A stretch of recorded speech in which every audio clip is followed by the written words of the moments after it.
now that we've made it through the longest month known to man, I'm going to do a January wrap-up of my books and what I thought of each of them, starting off extremely mediocre, When the Moon Hatched.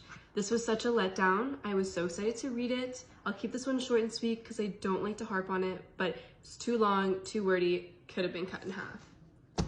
Then I picked up Before the Coffee Gets Cold, and I loved that book. That was one of those books though, when I was reading it, I was like, this is good, but after I had finished it and had a couple days to think about it, I was like, ugh, like what would I do? It was so sad too, but I loved it.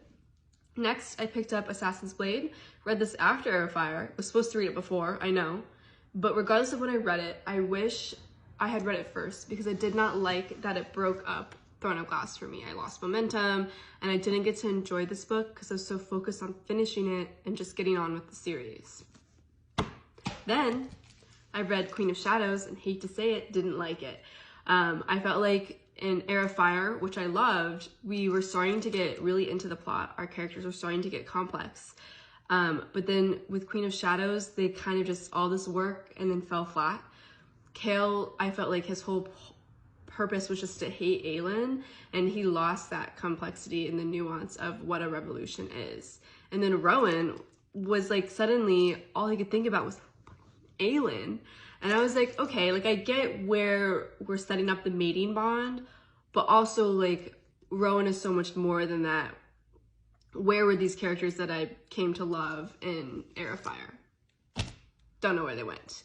Then I listened to Part of Your World by Abby Jimenez. That was so good. Loved it. It was everything I needed. Light, airy, fun, easy. Love a good romance palette cleanser. Big fan of those. And then I read Onyx Storm, and I really actually enjoyed this book. I told myself that if I didn't like Onyx Storm, I wasn't going to continue with Fourth Wing. So imagine my surprise when I was like, wow, that was actually kind of good.